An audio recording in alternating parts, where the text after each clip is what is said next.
આગામી સ્થાનિક સ્વરાજ્યના ઇલેક્શન પહેલા ભરૂચ જિલ્લાના વાગરા તાલુકામાં રાજકીય ઉથલપાથલ ચરમસીમાએ પહોંચી છે।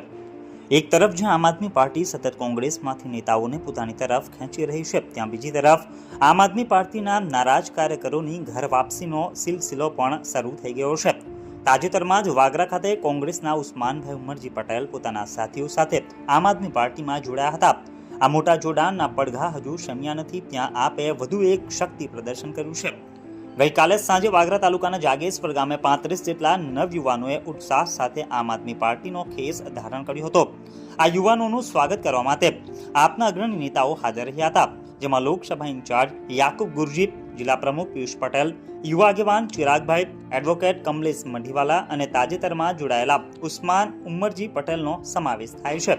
આ જોડાણ સૂચવે છે કે સ્થાનિક સ્તરે આપ યુવા વર્ગમાં પોતાનું વર્ચસ્વ વધારવા માટે આક્રમક રીતે પ્રયાસ કરી રહ્યું છે। જોકે વાગરાની રાજનીતિ એક તરફી નથી રહી।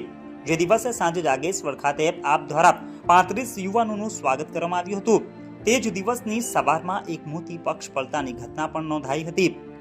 આપના અગ્રણી જાવેદ મુનશીએ પોતાના 50થી વધુ કાર્યકરો સાથે આમ આદમી પાર્ટીનો છેડો ફાડીને કોંગ્રેસમાં ઘર વાપસી કરી હતી। આ ગતિવિધિઓ દર્શાવે છે કે સ્થાનિક સ્વરાજ્યના ઇલેક્શન નજીક આવતા બંને મુખ્ય વિરોધી પક્ષો વચ્ચે કાર્યકરો અને નેતાઓની લેવડ દેવડ સતત ચાલુ છે, જેનાથી રાજકીય માહોલ ગરમાયો છે। રાજકીય પંડિતોનું માનવું છે કે આ પ્રકારના પક્ષ પલટા પાછળ મુખ્યત્વે બે કારણો જવાબદાર છે। એક, ટિકિટ ન મળવાની નારાજગી અને બીજું, ટિકિટ મળવાની લાલચ। જે નેતાઓ વર્તમાન પક્ષમાં ટિકિટથી વંચિત રહે છે, તેઓ અન્ય પક્ષમાં તક શોધે છે। તેવામાં આગામી ચૂંટણીઓમાં પોતાને યોગ્ય સ્થાન મળે તે આશાએ નેતાઓ સમયસર પક્ષ બદલી રહ્યા છે।